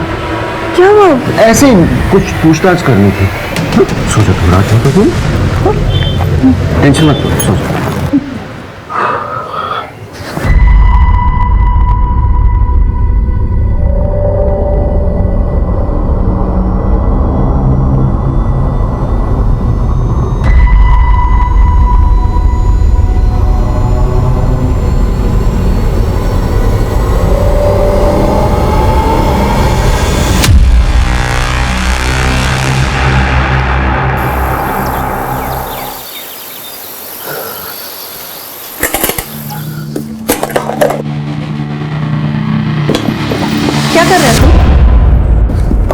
कुछ नहीं माँ, बुक जमा कर रहा हूँ। कल थियरी का एग्जाम है ना, तो सोचा अभी तैयारी कर लूँ। मैं चलता हूँ, बाय। वो क्या है ना साहब, सेठ जी थोड़ा कड़वा जरूर बोलते थे, लेकिन दिल के बहुत अच्छे थे।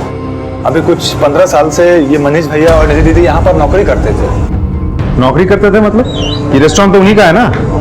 बेटा बेटी को निकम्मा बोलते थे मैडम, और सेठ जी मनीष भैया पर भरोसा नहीं करते थे, किसी की भी इज्जत उतारने में आगे रहते थे, यहाँ तक कि बेटा बेटी को भी नहीं छोड़ते थे। ये आदमी मनोहर शर्मा कहीं अपनी स्वभाव के चलते किसी की नफरत का शिकार तो नहीं बन गया है? लेकिन सर साथ में 2 और लोग भी तो मरे थे। अब मनोहर शर्मा के लिए उन दोनों की मौत हुई है या उनके चक्कर में मनोहर शर्मा को मारा गया है, वो तो वक्त ही बताएगा।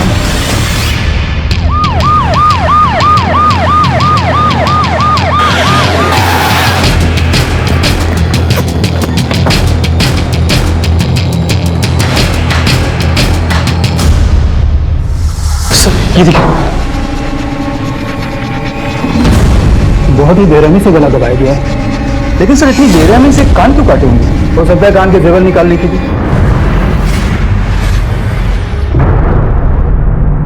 सर ये फोन मिला है, लगता है इस लड़की का है। इस नंबर को CDR में भेजो, सारे डिटेल्स निकालो। अब फॉरेंसिक टीम को बोलो, लाश को पोस्टमार्टम के लिए भेजो। जी सर। हाँ साहब, यहाँ का सेक्रेटरी मैं ही हूँ। डेवलपर का खास आदमी है भुवन रस्तोगी। 3 साल से मनोहर साहब के पीछे पड़ा है कंसेंट पेपर पे साइन कराने के लिए। रस्तोगी बोल रहा था अब तो बुढ़ी के मरने के बाद ही कुछ हो पाएगा। क्या है ना कि करोड़ों अटका हुआ है डेवलपर का। अच्छा एक बात बताइए, अब जब मनोहर जी नहीं रहे, उनकी डेथ हो गई, तो पेपर पे साइन कौन करेगा? कौन करेगा? बेटा बेटी। और सॉरी, बेटी तो मर चुकी है, मनीष ही करेगा। उसको तैयार भी कर लिया है रस्तोगी ने। सर रिंग जा रही है, रस्तोगी फोन नहीं उठा रहा है, लगता है फरार हो गया सर। मुझे तो लगता है सारा खेल फायदे नुकसान का है। फायदे और नुकसान का? ऑफ कोर्स, घर पे बाप का कंट्रोल, रेस्टोरेंट पे बाप का कंट्रोल, रीडेवलपमेंट बाप की वजह से रुका। मनोहर की मौत से मनीष, रस्तोगी, तुलसी और ना जाने कितने लोगों को फायदा हो सकता है। तो फिर बहन क्यों मारी गई सर? देखा जाए तो सबसे ज्यादा फायदा मनीष ही को है, क्योंकि कोई अब हिस्सेदार ही नहीं। एक काम करो, ये सारे घर वालों के कॉल रिकॉर्ड चेक करो, इनके मूवमेंट्स पे नजर रखो। इस परिवार से जुड़े हर एक इंसान की पूरी कहानी चाहिए मुझे। चलो। सर। हाँ कमिंग। सर ये मनोहर के बैंक अकाउंट के डिटेल्स। इस अकाउंट में पिछले 1 हफ्ते में कोई भी पैसा डिपॉजिट नहीं हुआ है सर, लेकिन हाँ मनोहर की बीवी के जेवर लॉकर में मौजूद है। हो सकता है मनीष को इस बात का पता ना हो, या फिर पैसों को लेकर हमसे कुछ छुपा रहा हो। Sir by the way, Manish का भी एक सेविंग अकाउंट इस बैंक में है। उसके अकाउंट के ट्रांजैक्शन पर नजर रखो, मुझे पूरा अंदेशा है कोई ना कोई हरकत जरूर होगी।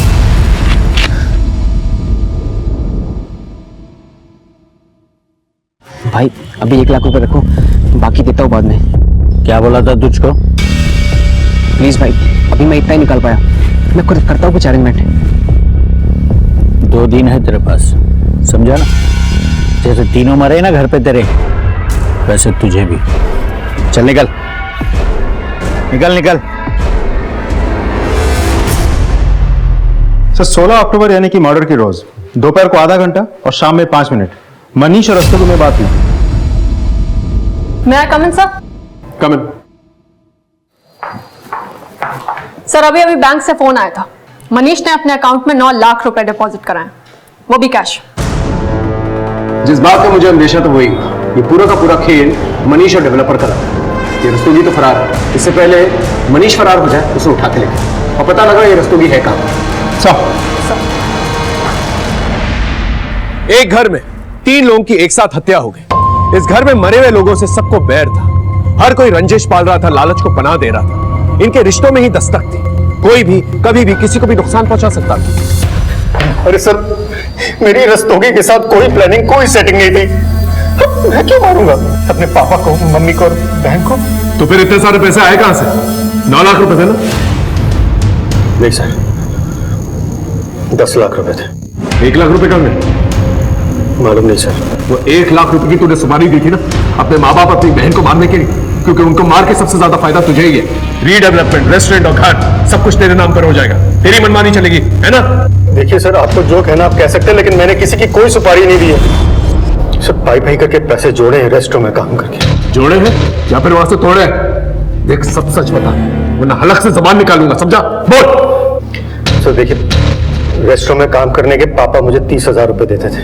आपको लगता है 30,000 रुपए में घर चल सकता है? तो कभी कभार ऊपर से 1,000-2,000 रुपए मार लेता था। मर्डर के दिन रस्तोगी से बातचीत हुई थी तेरी? बहुत बातचीत होती थी उसके साथ, क्यों? सर उस दिन पापा का रस्तोगी के साथ फिर से झगड़ा हुआ, और उस शाम। अरे मनीष भाई, अपने बाप को कंट्रोल में रखो, एकदम लिमिट से बाहर जा रहे हैं वो। मेरे बस में कुछ है क्या? जानता हूं, ऐसे ही माँ बाप के बारे में बच्चे बोलते हैं कि जल्दी निकल जाए तो अच्छा है। आप मनीष भाई मेरी बात सुनो ना, आप दस्तखत करवा दो, मैं सामने वाले से ना आपको कुछ पैसे दिलवा दूंगा। कितने? डेवलपर दरिया दिल आदमी है, उसको बोलकर ना 10 लाख रुपया दिलवा दूंगा। 2 लाख पेशगी, बाकी 8 लाख काम होने के बाद। देखो, मेरा बाप दस्तखत तो नहीं करेगा, कोई दूसरा रास्ता है तो बताओ। एक रास्ता है, लेकिन वो रास्ता डेंजर है। समझो, आपके इस साइन से काम चल जाएगा। क्या जुगाड़? मालूम नहीं सर। ठीक। सर मेरा इसमें कोई हाथ नहीं सर, आप मुझे इस तरह यहाँ पर क्यों बांध कर रखे हुए? हमें भी नहीं सर प्लीज सर।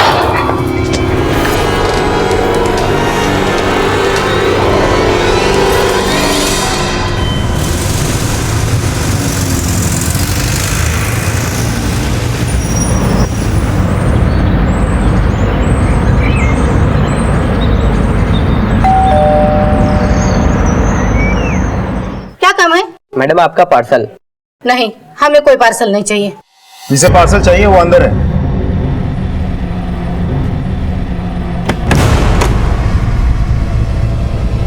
वो मिला, वो वाला रूम देखो।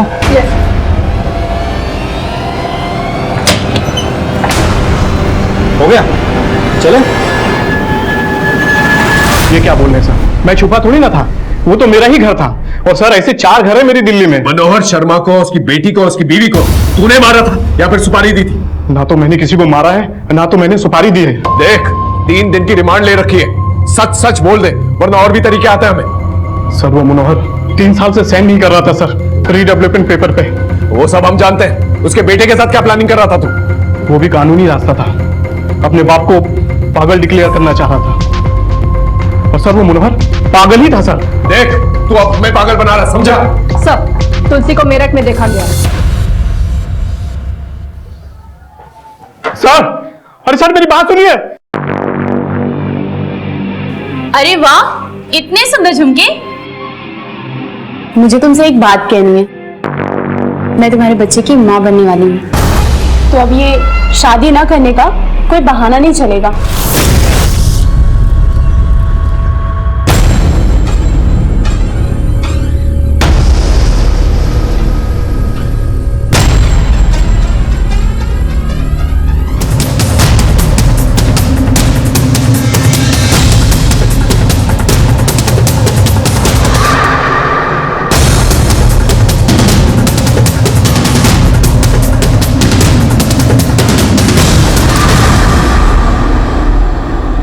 साहब हम डर गए थे साहब। उस घर के लोग सब एक दूसरे के पीछे ही पड़े रहते थे, हम पे भी शक कर रहे थे साहब। हमारा तो झगड़ा भी हुआ था मनोहर साहब से, इसीलिए भागे थे साहब। झगड़ा क्यों? सब वो है ना मनोहर साहब, ये सबसे झगड़ते थे साहब। फिर काम क्यों करती थी वहां? पति की तनख्वाह क्यों बढ़ाता? क्या तू बढ़वाती? क्या चक्कर था? मैंने पूछा चक्कर क्या है? बोलेगी या इनसे बुलवाओ? बोल। सब कुछ चक्कर नहीं था हमारा, उस घर में हमारी इज्जत लुटी गई थी।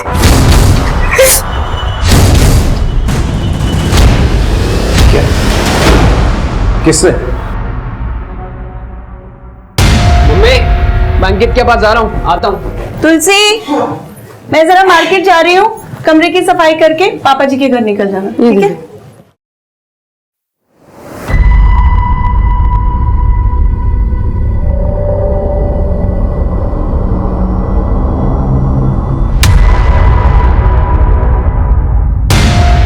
ये बात मैंने पापा जी को बता दी।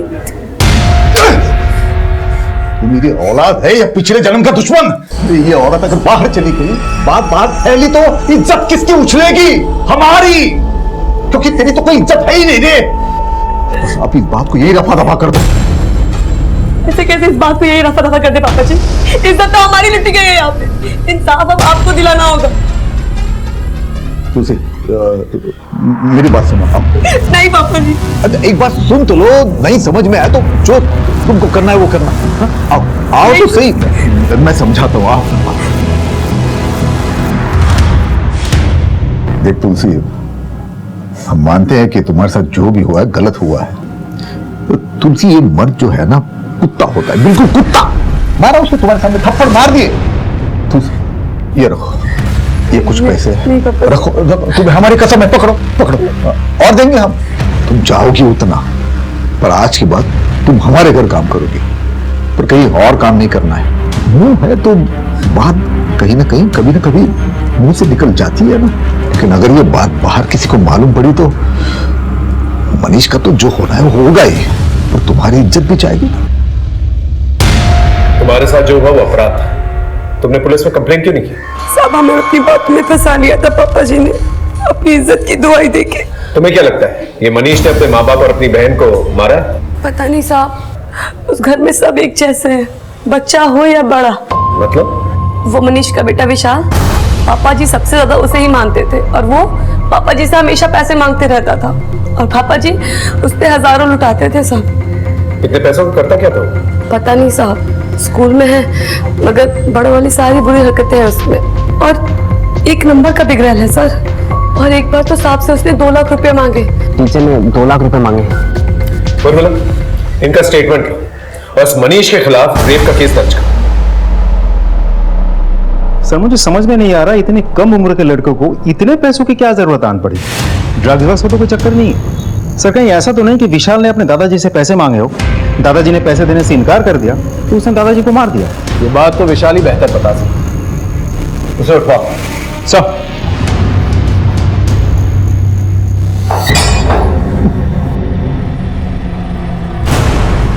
एक और केस बन रहा है तेरे खिलाफ, तुलसी ने बयान दे दिया, रेप किया था ना उसका तुमने?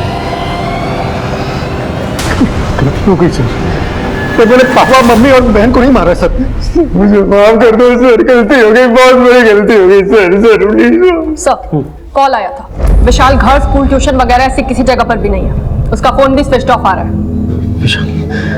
विशाल ने क्या किया? विशाल ने अपने दादा से 2 लाख रुपए मांगे थे, पता है क्यों? सर ये तो पता है कि पापा ने उसे पैसे देकर बिगाड़ दिया था, लेकिन 2 लाख रुपए क्यों मांगे थे मालूम नहीं। ऐसा करो, विशाल का फोन सर्वेलेंस पे डाल और दिल्ली से निकलने वाले सारे एग्जिट पॉइंट्स को अलर्ट करो, और विशाल के फोटो सर्टिफिकेट लेकर।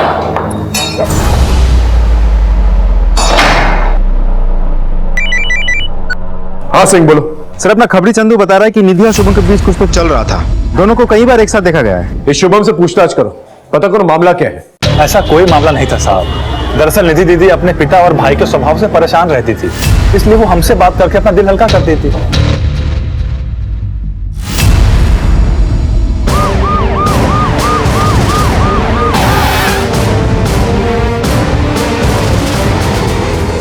सर ये आई कार्ड मिला है। Suman Pandey, nurse, city hospital.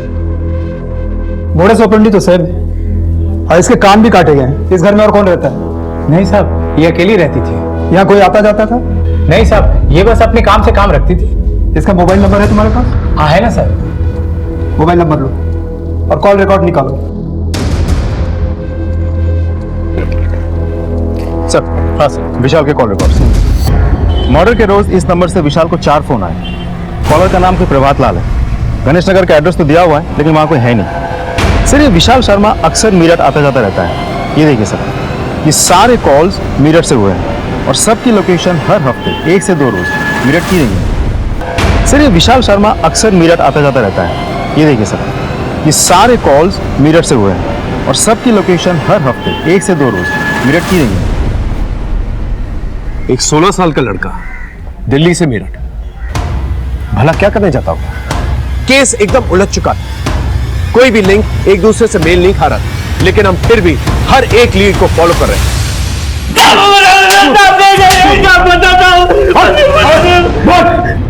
साहब, वो मैं विशाल को लड़कियां सप्लाई करता था साहब। लड़कियां? कब से? साल भर से। यहाँ दिल्ली में? नहीं साहब, विशाल हफ्ते के हफ्ते मेरठ ही आता था साहब। शुरू में बराबर पैसा देता था, बाद में उधारी में आ गया साहब। 2 लाख रुपए बकाया था, इसीलिए 16 तारीख को मैंने उसको फोन किया था। लड़कियां पैसा मांग रही थी साहब। परसों उसने 1 लाख रुपए लाके दिया और बोला 2 दिन में देता हूँ, फिर फरार हो गया साहब। हम लोग भी उसी को ढूंढ रहे हैं साहब। परसों मिला था तुझे? सर, विशाल मेरठ में एसपी रोड पे अपने दोस्त के घर में। मेरठ पुलिस को अलर्ट कर साहब।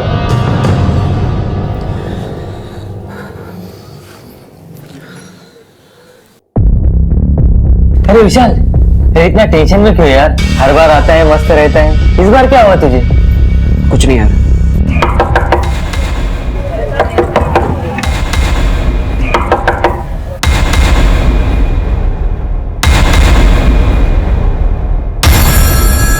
क्या हुआ सर?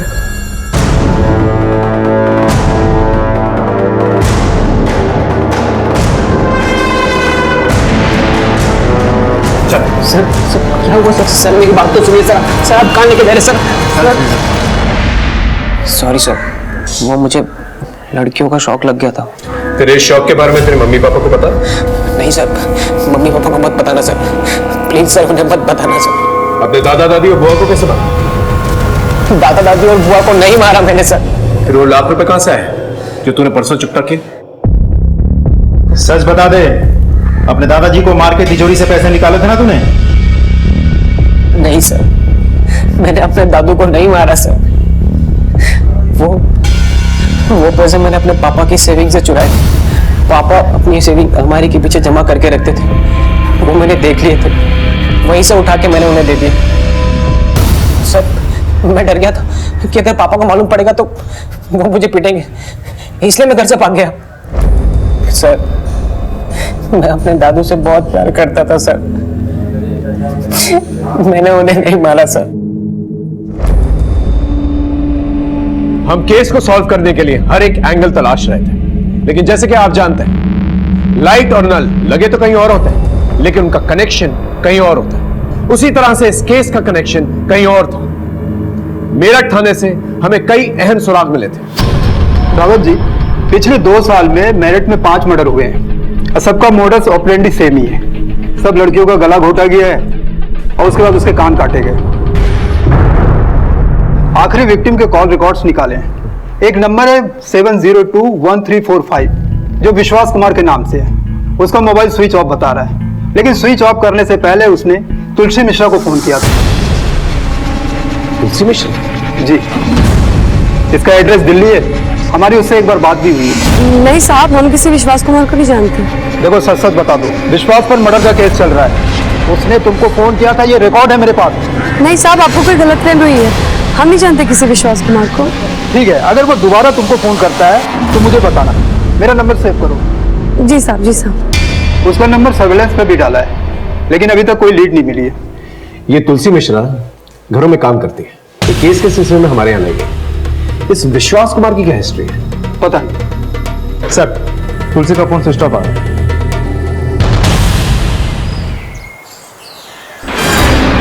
चलिए दूर हटिए आप लोग।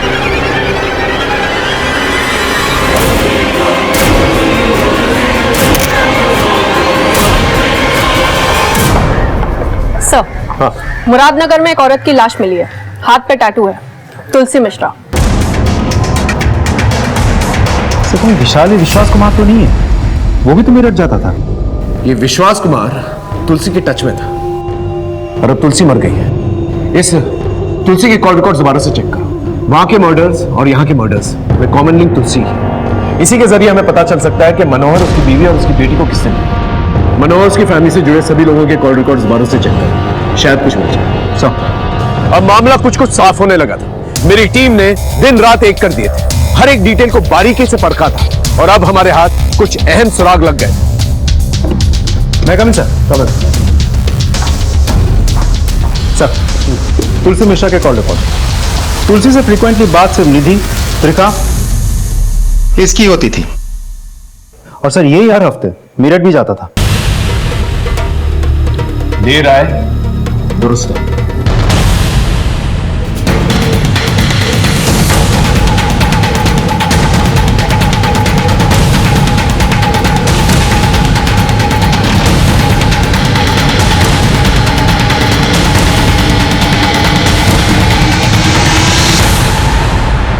पूजा पाठ कर ली? चला प्रसाद हम देंगे तुझे, चल। साहब, अरे चल, अरे उठिए, साहब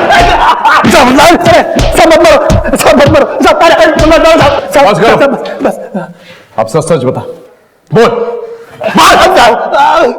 बताता हूँ साहब।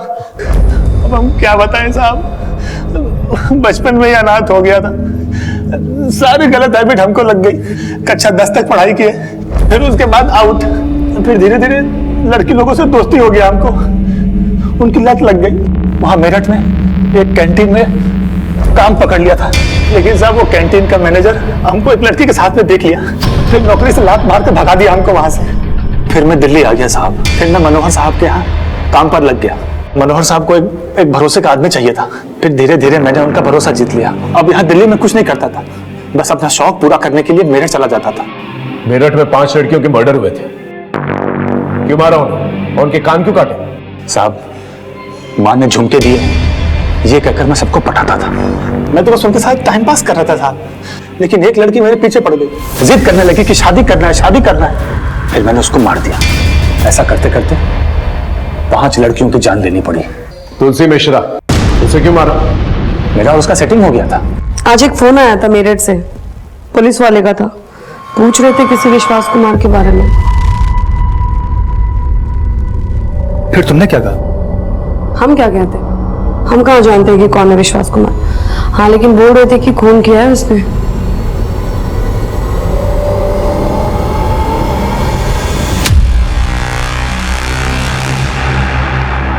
वो लोग जिस नंबर की बात कर रहे हैं वो नंबर तुम्हारा है ना? मुझे लगा ये कभी न कभी पुलिस के सामने अपना मुंह खोल देगी, लेकिन दिल्ली से खाली हाथ जाता तो कहाँ जाता। हम लोग कहीं बाहर गांव जाएंगे, शादी करेंगे, उधर मस्ती से रहेंगे। लेकिन शादी घर गृहस्थी बसाने के लिए पैसे लगते हैं। तभी तो कह रहा हूँ, इस बार कुछ बड़ा हाथ मारना है। देख तुझे क्या करना है,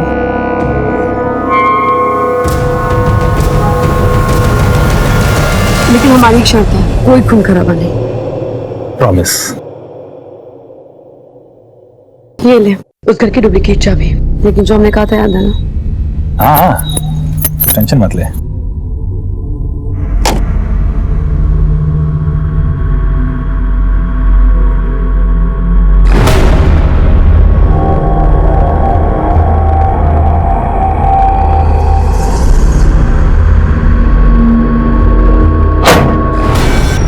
कौन है? तू यहाँ क्यों आया? चोरी करने आया है कमीने? रुक!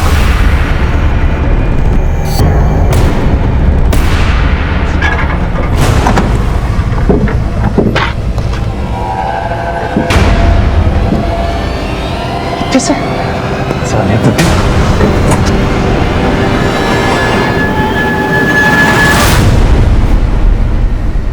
फिर तुलसी गायब हो गई और जब आप उसको ढूंढ करके लाए, उसके बाद हम तुलसी को मिले थे। तूने कहा था कि कोई खून खराबा नहीं होगा, तीनों को मार दिया तुमने।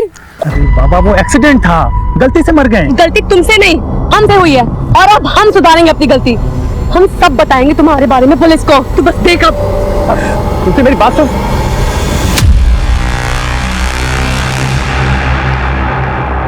हम क्या करते साहब, कोई ऑप्शन नहीं बचा था। हमारे पास ऑप्शन है, फांसी का फंदा। साहब साहब, देखा आपने इस केस में कितनी दस्तकें थी। मनोहर ने अपने बेटे से ज्यादा शुभम पर भरोसा किया। वो अपने पोते को हजारों रुपए देता रहा बिना ये जाने कि उन पैसों का करता क्या है। मनीष ने अपने बाप की दौलत ही नहीं लूटी बल्कि तुलसी की इज्जत भी लूटी। लेकिन तुलसी ने अपने पर हुए इस दुष्कर्म को छुपा के रखा। यहां तक कि जब शुभम के बारे में पुलिस ने पूछताछ भी की, तुलसी ने इस दस्तक को अनसुना कर दिया। त्रिखा ने अपने मुजरिम पति को पनाह दी, उसी गलती पे पर्दा डाला और यही सेम गलती मनोहर ने फिर से दोहराई। लोग गलतियों पे गलतियां करते चले गए, दस्तकें इग्नोर करते चले गए और नतीजा आपसी रंजिश का किसी और ने फायदा उठाया। निधि और निधि की मां बेमौत मारेगी। कभी भी कोई अनजान इंसान से दोस्ती करने से पहले उसे जान लेना बहुत जरूरी है। ये गलती कभी भी जानलेवा साबित हो सकती है। फिर मिलेंगे एक नए एपिसोड के साथ। तब तक देखते रहिए क्राइम पेट्रोल दस्तक। मकसद बताना नहीं, बचाना है। क्राइम पेट्रोल के ऐसे ही मजेदार एपिसोड्स देखने के लिए हमारे चैनल को सब्सक्राइब करें